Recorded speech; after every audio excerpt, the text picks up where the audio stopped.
आलिम मौत के बाद भी जिंदा रहता है, जबकि जाहिल जिंदगी में ही मर जाता है।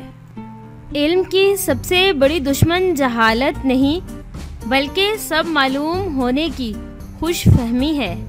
जहालत एहसासे कमतरी पैदा करती है और एहसासे कमतरी हसद को जन्म देती है।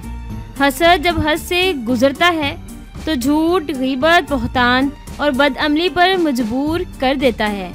तहजीब सिखाती है जीने का सलीका, तालीम से जाहिल की जहालत नहीं जाती। तबीयत के बगैर तालीम जहालत बढ़ाने के सिवा कुछ भी नहीं करती। अगर तुम अपने इल्म पर मगरूर हो तो जहालत के लिए यही काफ़ी है।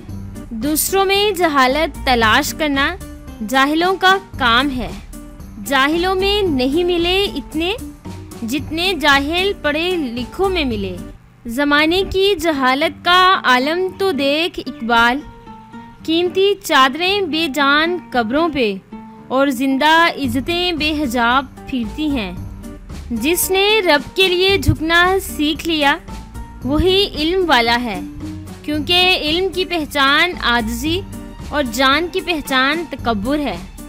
जाहिलों का तरीका ये है कि जब उनकी दलील मुकाबले के आगे नहीं चलती तो वो लड़ना शुरू कर देते हैं। जाहिल के सामने अकल की बात ना करो, क्योंकि पहले वो बहस करेगा, फिर अपनी हार देखकर दुश्मन बन जाएगा।